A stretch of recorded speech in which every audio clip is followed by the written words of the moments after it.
Good morning students, welcome bright future classes. हमने political का chapter first का part first कर पढ़ लिया था, जिसमें हमने श्रीलंकन प्रॉब्लम के बारे में और बेल्जियम प्रॉब्लम के बारे में डिस्कस किया था। और हमने साथ ही ये भी डिस्कस किया था कि श्रीलंका ने जो है कौन से स्टेप्स उठाए अपनी वहाँ की जो रिलीजियस जो ग्रुप जो वहाँ उठ रहे थे, अपनी अपनी डिमांड्स लेकर जो आ रहे थे, उनको सॉल्व करने के लिए, उनकी डाइवर्सिटी को प्रॉब्लम को सॉल्व करने के लिए उन्होंने कौन से डिसीजन अपनाए, ये हमने कल देखा था कल की क्लासेस में। तो कल का थोड़ा सा ओवरव्यू ले लेते हैं, जिससे कि आपको ये वाली जो क्लास है समझने में दिक्कत ना हो।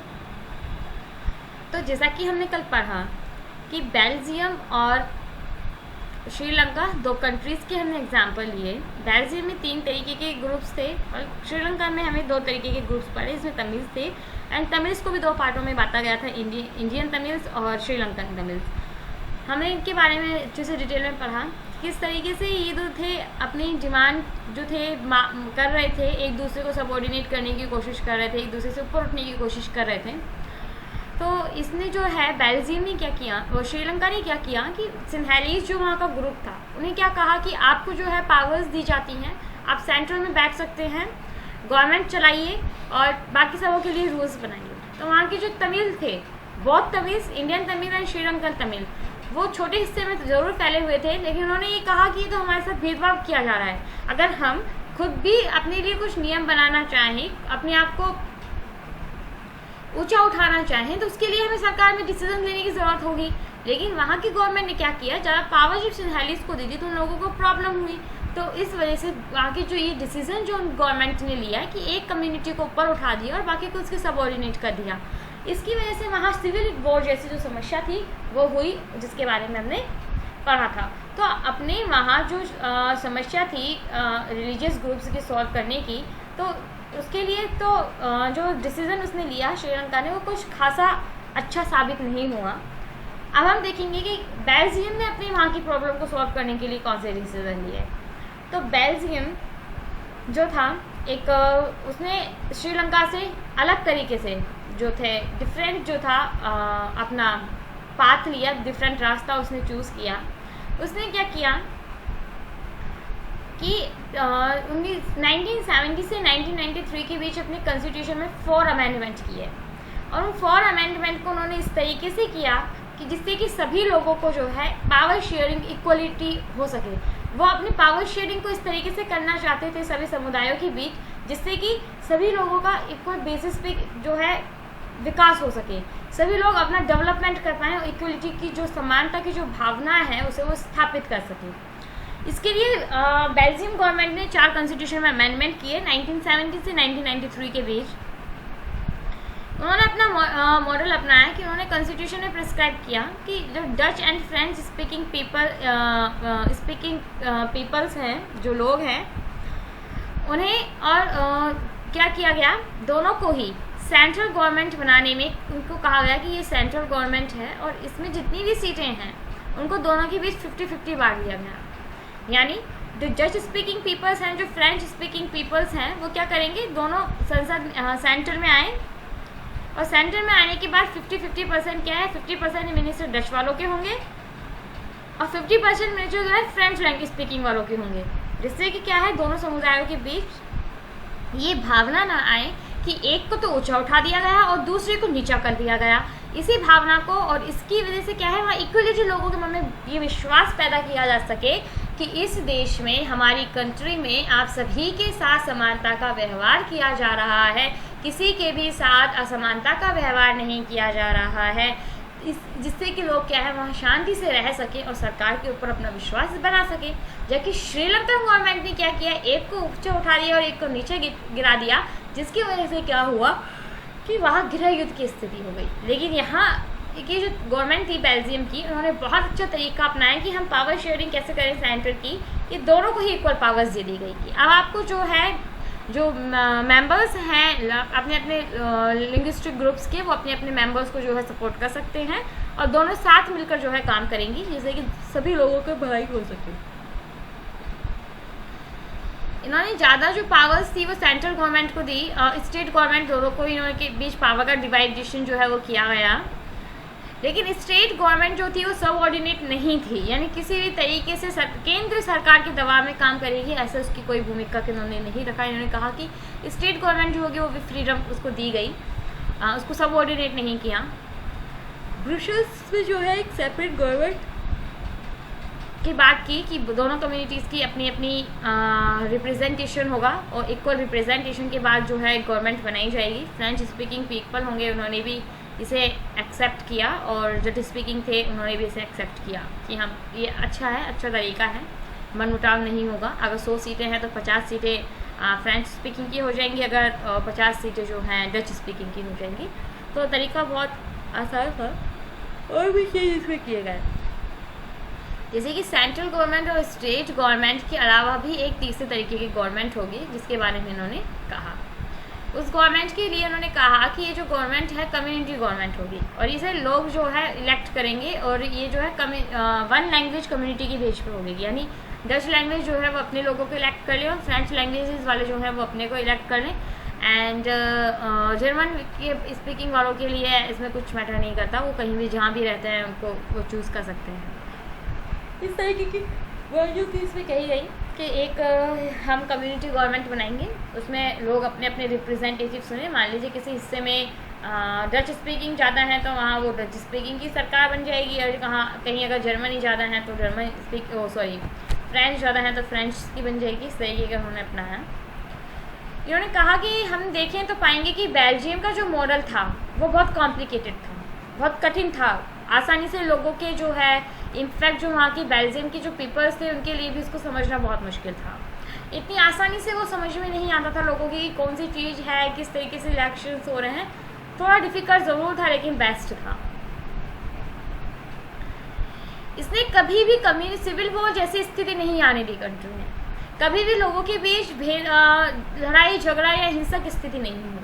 ये सबसे बड़ी बात थी जो कि श्रीलंका ने इसको इग्नोर किया और किसी एक कम्युनिटी को ऊपर उठा दिया, जिसकी वजह से उसको सिविल वॉर जैसी समस्या का सामना करना पड़ा। लेकिन बेल्जियम मॉडल हम देखेंगे काफ़ी ज़्यादा सफल रहा श्रीलंकन के कंपैरिजन में। तो ये हमने देख लिया कि किस तरीके से इसने किया। थोड़ा डिफ़िकल्ट ज़रूर था बेल्जियम मॉडल लोगों के लिए समझने में, बट ईजी था, अच्छा था, बेस्ट था, क्योंकि इसने कंट्री में पीस बनाए रखी, जो कि शांति बहुत ज़रूरी होती है किसी भी कंट्री के डेवलपमेंट के लिए।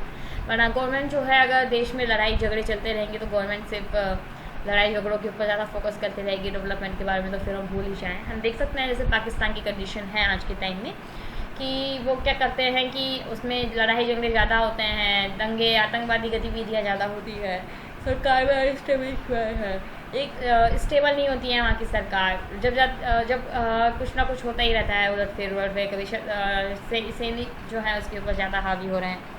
व्हाटएवर, हमें करना क्या है पाकिस्तान से वैसे, लेकिन it is a good example कि जितनी ज़्यादा शांति होती है, पीस होती है किसी कंट्री में, तो वो डेवलपमेंट उतना ही अच्छा होता है उस कंट्री का। अब हमने इन दोनों स्टोरी से क्या सीखा? एक हमने स्टोरी पढ़ी बेल्जियम की और एक हमने स्टोरी पढ़ी श्रीलंका की। इन दोनों से हमने क्या सीखा ये हम देखते हैं कि हमने देखा कि श्रीलंका का जो डिसीज़न था वो ज़्यादा ग्रेट नहीं रहा, अच्छा नहीं रहा। दोनों ने पावर शेयरिंग के लिए डिफरेंट तरीके के रास्ते अपनाए, दोनों ने अलग अलग पाथ अपनाए। बेल्जियम ने जो रियलाइज़ किया कि हमें कंट्री में यूनिटी लेके आनी है और वो यूनिटी तभी हो पाएगी जब हम सबों को रेस्पेक्ट वाली फीलिंग सबों के मन में हो। इसीलिए उसने क्या किया, डिफरेंट जो कम्युनिटीज़ थी उनके लिए जो ऐसा रोल बनाया जिससे कि वो सभी जो है इक्वल फेस कर सकें, इक्वल फील कर सकें एक ही कंट्री में रहकर। किसी को ये ना लगे कि हमारा शोषण किया जा रहा है इसी कंट्री में, दूसरी कम्युनिटी के लोग हमारे ऊपर अपना अधिकार स्थापित करें, ऐसी भावना उनके अंदर ना हो। तो इस तरीके का मॉडल जो है बेल्जियम ने अपनाना उचित समझा। वहीं हम देखें श्रीलंका ने भी एक एग्जाम्पल दिया और वो बहुत बेकार एग्जाम्पल था। इसने क्या किया, एक मेजॉरिटी कम्युनिटी यानी जो बहुमत वाली कम्युनिटी थी उसको पावर देने की कोशिश की, जिसकी वजह से अदर जो कम्युनिटीज़ थी वो नाराज़ हो गई और इसकी यूनिटी के ऊपर भी वो खतरा हो गया। हम कहते हैं कि देखिए यूनिटी कब तक हो सकती है, जब तक आप सभी लोगों के साथ समान व्यवहार कर रहे हैं। हम देख सकते हैं एक फैमिली है, उस फैमिली में 2 पेरेंट्स हैं, 4 पेरेंट्स हैं, 2 भाई हैं, उन 2 भाइयों के 4 बच्चे हैं। अगर इन चारों बच्चों के साथ इक्वल बिहेव किया जा रहा है यानी इन चारों बच्चों के लिए अगर किसी एक के लिए टॉफ़ी लाई गई है चॉकलेट, तो सबों के लिए चॉकलेट लाई गई है। ऐसा नहीं है। ये रमेश है मान लीजिए, और ये रमेश के 2 बच्चे रमेश के हैं और 2 बच्चे सुरेश के हैं। तो रमेश के बच्चे जो हैं और सुरेश के जो बच्चे हैं, अगर घर में कोई फ्रूट आ रहा है तो ऐसा नहीं है कि सुरेश के बच्चों के पसंद के फ्रूट आ रहे हैं वो इनके ऊपर थोपे जा रहे हैं, इनको पसंद नहीं है वो फ्रूट्स, लेकिन सुरेश के बच्चे के लिए आए हैं तो फ्रूट सुरेश के बच्चों की पसंद के आ रहे हैं, लेकिन उन्हें खाना रमेश के बच्चों को भी पड़ रहा है। तो ये क्या है, एक तरीके से थोपा जा रहा है उनके ऊपर, उन्हें पसंद नहीं है। तो ये क्या होगी, फैमिली ज़्यादा दिन तक टिक नहीं पाएगी। ये एक दिन ऐसा आएगा कि इनका सबऑर्डिनेशन, इनकी सहन करने की शक्ति खत्म हो जाएगी और ये इनके खिलाफ विद्रोह कर देंगे। विद्रोह कर देंगे तो फैमिली का डिविडेशन हो जाएगा, दोनों फैमिली अलग हो जाएंगी। लेकिन वहीं अगर मान लीजिए फ्रूट्स लेके आए जा रहे हैं, एक दिन इनसे पूछ लिया कि बेटा आपको क्या करना है, रमेश के बच्चा बता दे। एक दिन सुरेश के बच्चे से पूछ लिया आपको क्या करना है, फिर एक दिन रमेश के बच्चे से पूछ लिया, फिर एक दिन सुरेश के बच्चे से पूछ लिया आपको क्या खाना है। मतलब सबों को इक्वलिटी दी जा रही है। ऐसा नहीं है कि सिर्फ एक ही जो बड़ा भाई है उसी के बच्चे के पसंद की चीज़ें आ रही हैं। तो ये फैमिली क्या है, स्टेबल कर जाएगी। क्यों? क्योंकि यहाँ सबों को समान अधिकार दिए जा रहे हैं। तो ऐसी फैमिली क्या है, सुटेबल हो जाएगी। तो हम ये एग्जाम्पल हम देख सकते हैं, हम श्रीलंका और बेल्जियम के उदाहरण से हमने समझा। तो यही एक एग्जाम्पल है जिसे बिल्कुल सटीक बैठ रहा है, आप अच्छे से समझ सकते हैं। नहीं समझ में आया तो फिर भी आप मुझसे दोबारा कमेंट सेक्शन में पूछ सकते हैं। पावर शेयरिंग ज़रूरी क्यों है, या क्या ज़रूरत है पावर शेयर करने की? Nice questions. ये क्वेश्चंस आपसे एज इट इज़ पूछा भी जा सकता है आपके एग्ज़ाम्स में। तो हम क्वेश्चंस की बात बाद में करेंगे, बट इसके पॉइंट्स जो हैं वो आपको बहुत ज़्यादा वेरिफिकेशन होंगे। कुछ पॉइंट्स मैं अंडरलाइन करवाऊँगी। तो आप ये वाली हेडिंग डाल के why power sharing is desirable, तो कुछ नोट्स, कुछ पॉइंट्स जो हैं वो आप इसमें लिख सकते हैं, हेडिंग डाल लें। फिर मैं आपको कुछ पॉइंट्स अंडरलाइन करवाऊँगी, तो आप उन्हें लिख लीजिएगा, क्या जिससे कि आपको कहीं आंसर राइटिंग कुछ क्वेश्चन पूछ लिया जाए पावर शेयरिंग से, तो आप उसे यूज़ में ले सकें। देखिए, 2 डिफरेंट रीजंस हैं, 2 अलग अलग तरीके से फेवर किया जाता है पावर शेयरिंग को। पहला कि पावर शेयरिंग एक बहुत अच्छी है मानी जाती है। क्यों? क्योंकि ये जो है रिड्यूस करती है कि हमारे जो कॉन्फ्लिक्ट होते हैं सोशल ग्रुप्स के बीच में वो कम हो जाए। तो फर्स्ट आप इसी पॉइंट को अंडरलाइन कर लें और इसे नोट भी कर लें अपनी कॉपी में। Firstly, power sharing is good because it had to reduce the possibility of conflict between social groups. यानी पहला कारण तो क्या है पावर शेयरिंग करने का, कि पावर शेयरिंग करने से 2 जो सोशल ग्रुप्स हैं उनके बीच में क्या है, पावर शेयरिंग करने से लड़ाई झगड़े वाली जो स्थिति होती है वो कम हो जाती है, कि उनके बीच में कुछ इश्यूज होंगे वाली जो प्रॉब्लम है वो कम हो जाती है।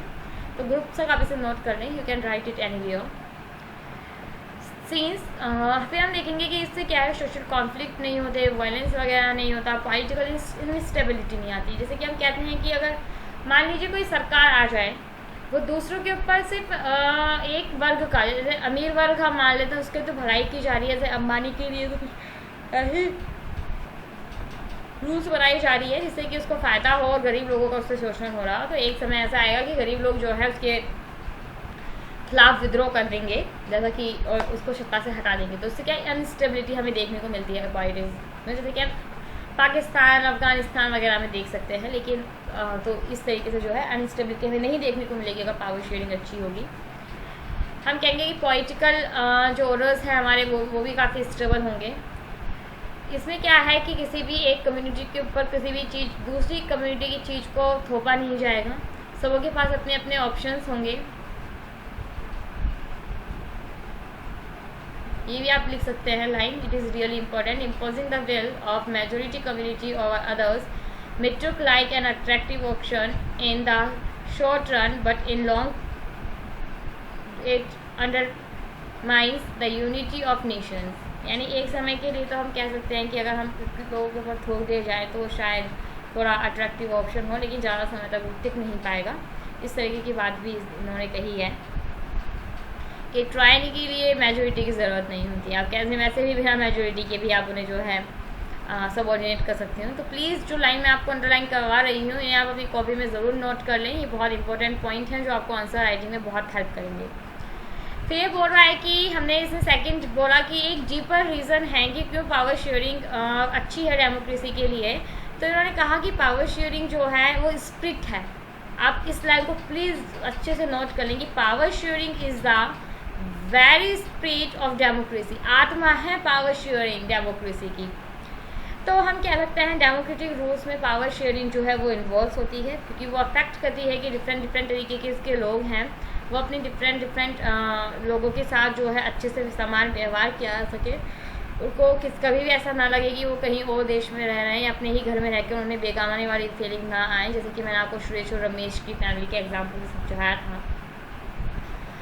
पीपल जो हैं अपने इनके राइट्स हो सकें, जिन्हें कि कंसल्ट कर सकें, राइट होना चाहिए कि आप हर व्यक्ति से कंसल्ट कर सकें कि उन्हें अपने विकास के लिए कौन सी चीज़ें की ज़रूरत है। जैसे कि मैंने आपको बताया था कि हमारे यहाँ से सांसद चुन के भेजते हैं या विधायक चुन के भेजते हैं, जो कि स्टेट और सेंट्रल लेवल पे हमें रिप्रेजेंट करते हैं और हमारी समस्याओं को वहाँ जाके उठाते हैं, जिससे कि सरकार जो है उनका समाधान कर सकती है, उनके लिए पॉलिसीज़ है वो लेके आती है। वरना गवर्नमेंट को सपने तो आते नहीं है कि भाई आज हमारे शहर में ये प्रॉब्लम चल रही है, यहाँ पानी की समस्या है, तो यहाँ पानी की समस्या को दूर करने के लिए कैनाल से यहाँ पानी पहुँचाना चाहिए। तो इस तरीके की जो समस्याएँ हैं वो हमारे मिनिस्टर्स और वगैरह ही लेके जाते हैं।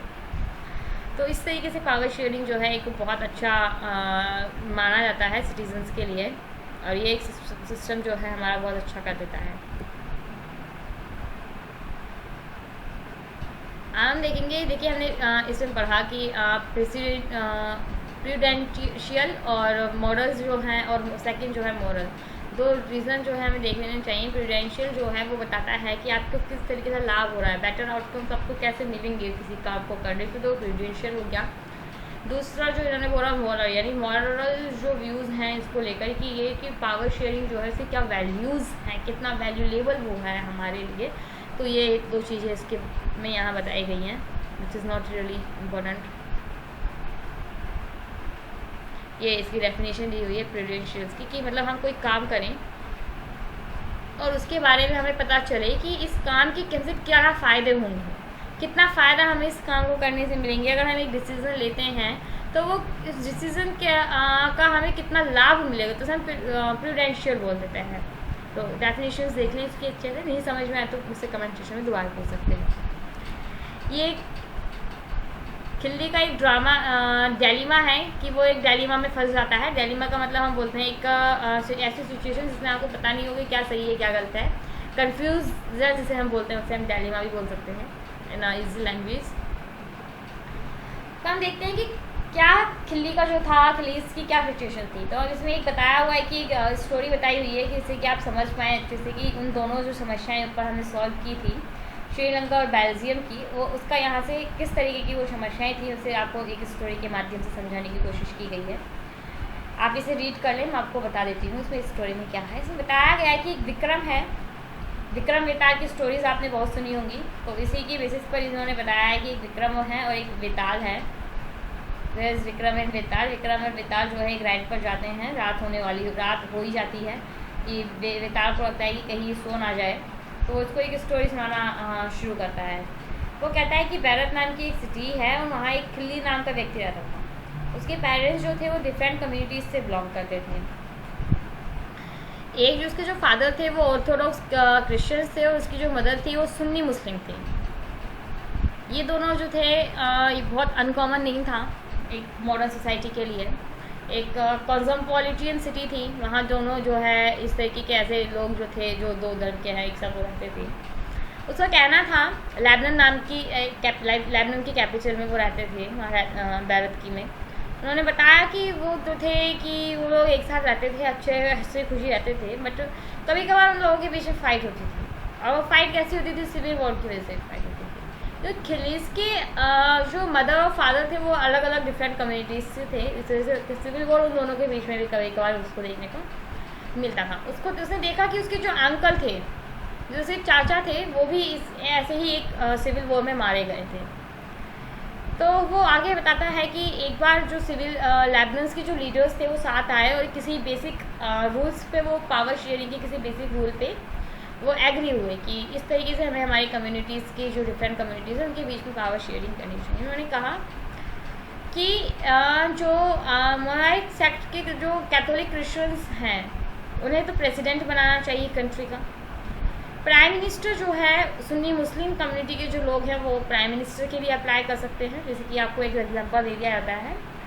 कि आप अगर आपको यूपीएससी का फॉर्म भरना है तो उसके लिए ग्रेजुएशन करनी है, अगर आपको एसएससी का फॉर्म भरना है तो उसके लिए आपको 12th पास होना ज़रूरी है। इस तरीके से उन्होंने एक जो था क्राइटेरिया फिक्स कर दिया कि आपको इस हिसाब से करना पड़ेगा। यानी जो कैथोलिक क्रिश्चियंस हैं वो प्रेसिडेंट के लिए अप्लाई कर सकते हैं, मतलब प्रेसिडेंट सिर्फ उसी में से बनेगा। बाकी और जो कम्युनिटीज़ के जो लोग हैं वो प्रेसिडेंट के लिए अप्लाई नहीं कर सकते, वो नहीं बनेंगे। प्रेसिडेंट के लिए फिक्स कर दिया गया कि प्रेसिडेंट जो चुना जाएगा वो सुन्नी मुस्लिम कम्युनिटी से चुना जाएगा। डिप्टी प्राइम मिनिस्टर जो हैं वो फिक्स कर दिया कि ऑर्थोडॉक्स क्रिश्चियंस जो हैं वो डिप्टी प्राइम मिनिस्टर बन सकते हैं। और जो हमारे स्पीकर हैं, यानी जो हमारे स्पीकर्स हैं वो शिया मुस्लिम्स बन सकते हैं। यानी डिफरेंस कैटेगरीज फिक्स कर दी गई। कंट्री की हाईएस्ट पोजीशन पर कौन रहेगा, प्रेसिडेंट जो है किसी भी कंट्री की एक हाईएस्ट पोजीशन होती है, उस पर उन्होंने कहा कि कैथोलिक क्रिश्चियंस चुने जाएंगे। यहाँ सिर्फ कैथोलिक क्रिश्चियंस होंगे, अदर कम्युनिटी का कोई रोल नहीं है, वो कभी प्रेसिडेंट के लिए अप्लाई नहीं कर सकते। नेक्स्ट उन्होंने कहा कि अब हमारा प्राइम मिनिस्टर आता है। PM is the second main important position किसी भी कंट्री में। उसने कहा कि सुन्नी मुस्लिम्स कम्युनिटी के जो लोग हैं वो उसमें अप्लाई कर सकते हैं। तीसरा इन्होंने कहा कि सियाज जो स्पीकर हैं, जो ऑर्थोडॉक्स हमारे वो हैं, वो डेप्यूटी प्राइम मिनिस्टर बन सकते हैं, डेप्यूटी प्राइम मिनिस्टर बन सकते हैं।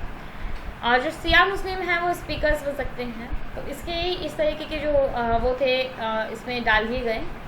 इस तरीके से हम हमारा जो है पावर शेयरिंग करेंगे। क्रिश्चियन मुस्लिम वगैरह सब लोग इस एग्रीमेंट पर पास होगा। इनफैक्ट इक्वली सब लोगों इसके लिए हाँ कर ही दिया था,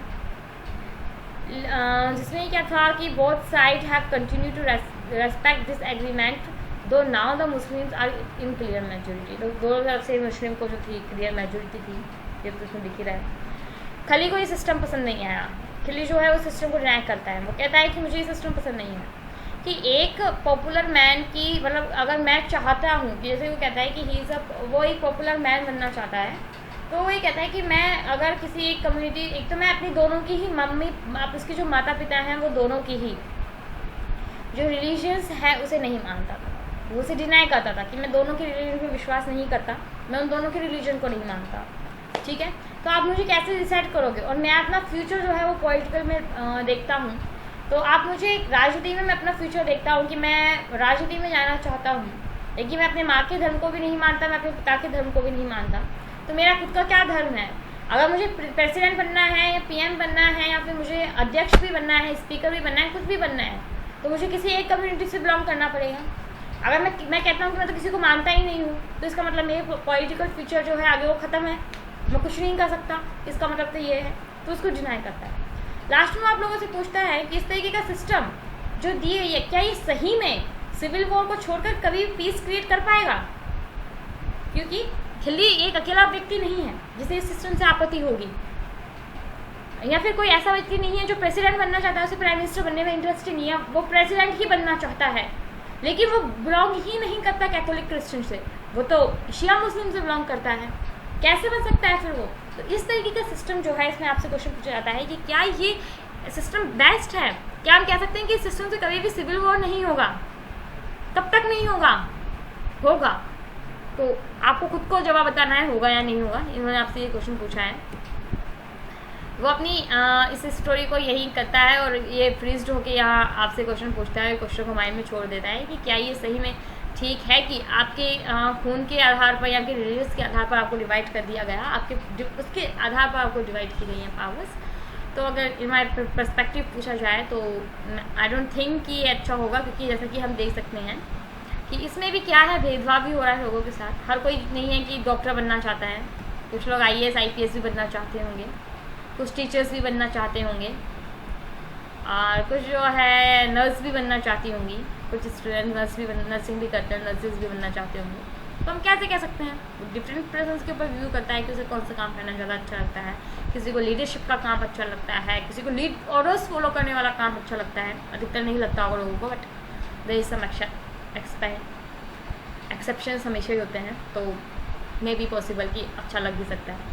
तो आज हम हमारा ये चैप्टर यहीं खत्म करते हैं।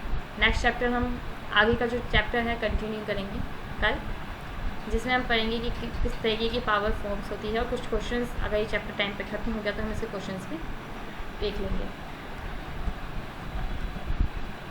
स्टूडेंट्स, अगर आपको कहीं भी किसी भी तरीके की प्रॉब्लम है तो आप अपनी इस प्रॉब्लम को नोट करके रखिए। आप मुझे उसे कमेंट सेक्शन में भी पूछ सकते हैं, वरना डाउट क्लास हमारी सैटरडे को लगेगी, आप उसमें मुझसे अपनी जितने भी डाउट्स हैं उन्हें डिस्कस कर सकते हैं। मैं आपके डाउट्स को पूरी तरीके से सॉल्व करने की कोशिश करूँगी।